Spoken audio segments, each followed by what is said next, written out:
You are a product of not one, but two HBCUs.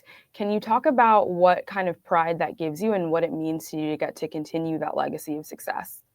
I mean, I have a lot of pride into it. I wasn't really familiar with HBCUs growing up, and then opportunity to go to Hampton.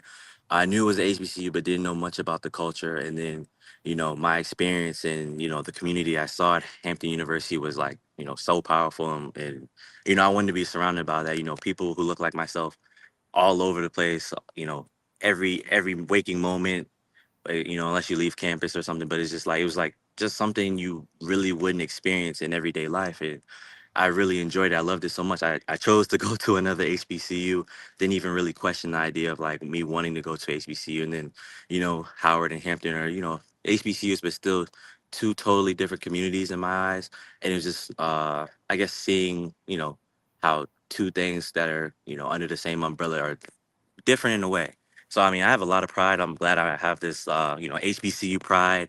I can like I can show it off as a professional athlete that I didn't just go to both. I have a degree from each one, and just kind of be well, like I always talk about, be the standard, and just show like HBCUs have talent. HBCUs are just as important or as on top as all the other institutions out there.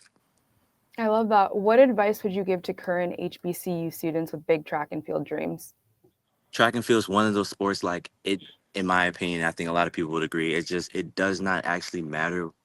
We talk about Division 1, Division 2, Division 3, but track and field's that sport where you know if you have a lane, you have a chance to do something great, do something big, and you get to compete with all the other people.